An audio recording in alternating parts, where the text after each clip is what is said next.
आज का video start करते हैं। तो फर्स्ट क्वेश्चन है, मनुष्य में अपरा निर्माण होता है। तो मनुष्य में अपरा निर्माण किसके द्वारा होता है? तो वो होता है कोरियन के द्वारा। इसका राइट आंसर हो जाता है ऑप्शन सी। चलिए नेक्स्ट क्वेश्चन है, विश्व स्वास्थ्य दिवस हर वर्ष मनाया जाता है। तो विश्व स्वास्थ्य दिवस हर वर्ष 7 अप्रैल को मनाया जाता है। तो इसका राइट आंसर हो जाएगा ऑप्शन बी। चलिए नेक्स्ट क्वेश्चन है, परिपक्व मादा युग्मक के बनने की प्रक्रिया को कहते हैं। तो उस प्रक्रिया को हम लोग अंड जनन के नाम से जानते हैं। इसका राइट आंसर हो जाता है ऑप्शन डी। चलिए नेक्स्ट क्वेश्चन है, मादा में मुख्य गर्भ निरोधक किसे रोकती है? तो जो गर्भ निरोधन रोकती है वो हो जाता है अंडोत्सर्जन को। इसका राइट आंसर हो जाता है ऑप्शन ए। चलिए नेक्स्ट क्वेश्चन है, ब्रीवरी का संबंध किससे है? तो ब्रीवरी का संबंध सेक्रोमाइसिस से है। तो इसका राइट आंसर हो जाता है ऑप्शन ए। चलिए नेक्स्ट क्वेश्चन है, यूरेसिल किससे संबंधित है? तो जो यूरेसिल संबंधित है वो हो जाता है आरएनए से संबंधित है। तो इसका राइट आंसर हो जाता है ऑप्शन ए। चलिए नेक्स्ट क्वेश्चन है, एस.एल. मिलर किससे संबंधित है? तो जो एस.एल. मिलर है वो संबंधित है जीवन की उत्पत्ति एवं विकास से, क्योंकि ये वैज्ञानिक थे और ये जीवन की उत्पत्ति एवं विकास के बारे में जानकारी बताए थे। तो इसका राइट आंसर हो जाता है ऑप्शन ए। चलिए नेक्स्ट क्वेश्चन है, क्षय रोग का संक्रमक मुख्यतः किसके द्वारा होता है? तो जो क्षय रोग होता है वो होता है हवा के द्वारा क्षय रोग संक्रमित होता है। तो इसका राइट आंसर हो जाता है ऑप्शन ए। चलिए नेक्स्ट क्वेश्चन है, जल धारण क्षमता इनमें से किसके गुण है? तो जल धारण क्षमता हो जाता है मृदा का।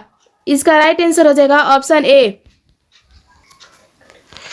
चलिए नेक्स्ट क्वेश्चन है, एंटीबायोटिक शब्द सर्वप्रथम किसने प्रयोग किया था? तो एंटीबायोटिक का प्रयोग वॉक्समैन ने सबसे पहले प्रयोग किया था। तो इसका राइट आंसर हो जाएगा ऑप्शन सी। चलिए नेक्स्ट क्वेश्चन है, काजू निम्नांकित में से कैसा फल कहलाता है? जो काजू है वो कैसा फल है? तो वो हो जाता है नट। ये नट की श्रेणी में आता है। इसका राइट आंसर हो जाएगा ऑप्शन सी। चलिए नेक्स्ट क्वेश्चन है, जब संतति की उत्पत्ति एकल जनन द्वारा होती है तब यह क्या कहलाती है? जब कोई संतति उत्पन्न होता है और वो एकल जनन के द्वारा होता है तो हम लोग उसे क्या कहते हैं? तो उसे एकल के द्वारा जो होता है उसे अलैंगिक जनन कहते हैं। इसका राइट आंसर हो जाता है ऑप्शन बी। चलिए नेक्स्ट क्वेश्चन है, निम्न में से कौन एक लिंगी है? तो इसमें से बताना है कौन सा एक लिंगी है। तो वो हो जाता है पपीता है एक लिंगी। तो इसका राइट आंसर हो जाता है ऑप्शन सी। चलिए नेक्स्ट क्वेश्चन है, किस फल का बीज चोल खाया जाता है? तो इसमें बताना है किस फल का बीज चोल खाया जाता है। तो जो बीज चोल खाया जाता है वो होता है लीची का हम लोग बीज चोल खाते हैं, बीज का भाग। तो इसका राइट आंसर हो जाता है ऑप्शन बी। चलिए नेक्स्ट क्वेश्चन है, अनुवांशिक कूट में कितने कूट होते हैं? तो अनुवांशिक कूट में 64 कूट होते हैं। इसका राइट आंसर हो जाएगा ऑप्शन डी। चलिए नेक्स्ट क्वेश्चन है, भ्रूण पोष वाले बीजों को क्या कहते हैं? जो भ्रूण पोष वाले बीज है उसे हम लोग एंडोस्पर्मिक के नाम से जानते हैं। इसका राइट आंसर हो जाएगा ऑप्शन डी। चलिए नेक्स्ट क्वेश्चन है, मेंडल ने कितने लक्षणों का अध्ययन किया? जो मेंडल थे, ग्रेगर मेंडल, वो कितने लक्षणों का अध्ययन किए थे? तो वो किए थे 7 लक्षणों को। 7 लक्षणों को देखकर उन्होंने बताया कि अनुवांशिक का सिद्धांत भी दे दिए थे। तो उसका राइट आंसर हो जाएगा ऑप्शन सी। चलिए नेक्स्ट क्वेश्चन है, मेंडल ने प्रतिपादित किया था। तो मेंडल ने क्या प्रतिपादित किए थे? तो वो किए थे अनुवांशिकता का नियम ग्रेगर मेंडल ने दिए थे। तो इसका राइट आंसर हो जाएगा ऑप्शन बी। चलिए नेक्स्ट क्वेश्चन है, न्यूक्लिक अम्ल पॉलीमर है। जो न्यूक्लिक अम्ल पॉलीमर है वो क्या है? तो वो हो जाता है न्यूक्लियोटाइड का है। तो इसका राइट आंसर हो जाएगा ऑप्शन ए। चलिए नेक्स्ट क्वेश्चन है, डीएनए के पायरीमिडीन में पाया जाता है। तो वो पाया जाता है थायमिन एवं साइटोसिन। इसका राइट आंसर हो जाएगा ऑप्शन ए। चलिए नेक्स्ट क्वेश्चन है, सहेली क्या है? जो सहेली है वो क्या है एक प्रकार का? तो वो हो जाता है नॉन स्टेरॉइड गोली एवं मानव मादा के लिए मुख्य गर्भ निरोधक गोली भी है। तो इसका राइट आंसर हो जाता है ऑप्शन बी और सी दोनों, क्योंकि सहेली जो है वो एक गोली होता है जो मानव मादा को गर्भ निरोधन में काम करता है। तो ये जो सहेली है वो सप्ताह में एक बार यूज किया जाता है। तो ये पूछा जा रहा है, तो इसका राइट आंसर हो जाएगा ऑप्शन डी। चलिए नेक्स्ट क्वेश्चन है, अनुवांशिकी शब्द किसने प्रतिपादित किया? तो अनुवांशिकी शब्द सबसे पहले वेटसन ने प्रतिपादित किए थे। तो इसका राइट आंसर हो जाता है ऑप्शन सी। चलिए नेक्स्ट क्वेश्चन है, क्रमिक विकास में योगदान है। तो क्रमिक विकास में योगदान पर परागण का है। तो इसका राइट आंसर हो जाता है ऑप्शन बी। चलिए नेक्स्ट क्वेश्चन है, काजीरंगा राष्ट्रीय उद्यान किसके लिए विख्यात है? तो जो काजीरंगा राष्ट्रीय पार्क है वो गेंडा के लिए विख्यात है। इसका राइट आंसर हो जाता है ऑप्शन डी। चलिए नेक्स्ट क्वेश्चन है, निम्न में से कौन जीवाणु से होने वाली बीमारी नहीं है? तो जीवाणु से होने वाली बीमारी वो हो जाता है इन्फ्लुएंजा। इन्फ्लुएंजा जो है वो जीवाणु से नहीं होता है बल्कि विषाणु से होता है। तो इसका राइट आंसर हो जाता है ऑप्शन डी। चलिए नेक्स्ट क्वेश्चन है, ऐसे पदार्थ जिनके प्रति प्रतिरक्षा अनुक्रिया होती है उसे कहते हैं। जो प्रतिरक्षा अनुक्रिया होती है तो उसे हम लोग एंटीबायोटिक कहते हैं। जो रोगों के प्रति अनुक्रिया मतलब विपरीत दिशा में काम करती है तो वो होता है एंटीबॉडी। तो इसका राइट आंसर हो जाता है ऑप्शन सी।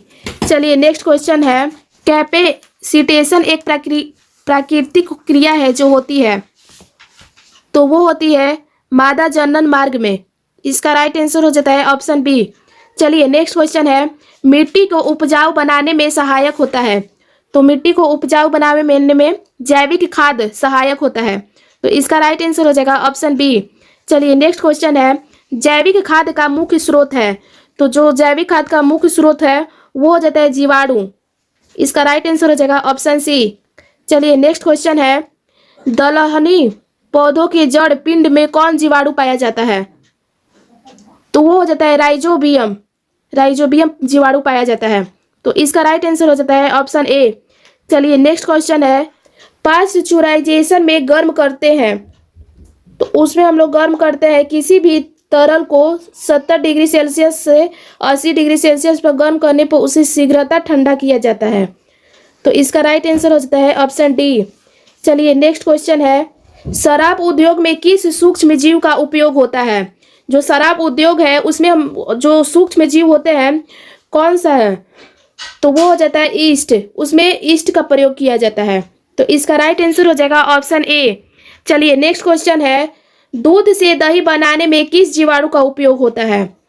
तो ये तो क्वेश्चन सभी को पता होगा, दूध से दही बनाने में हम लोग लाइटोबैक्सिलस का उपयोग करते हैं जीवाणु का। तो इसका राइट आंसर हो जाएगा ऑप्शन बी। चलिए नेक्स्ट क्वेश्चन है, इको आर आई एंजाइम का स्रोत है। तो ये किसका स्रोत है? ये हो जाएगा ई कोली का। इसका राइट आंसर हो जाएगा ऑप्शन बी। चलिए नेक्स्ट क्वेश्चन है, इकाम्बिनेट डीएनए तकनीक की खोज किसने की? तो ये किए थे एस कोहन एवं एच बोयर। इसका राइट आंसर हो जाता है ऑप्शन सी। चलिए नेक्स्ट क्वेश्चन है, टीडा क्या है? जो टीडा है वो क्या है?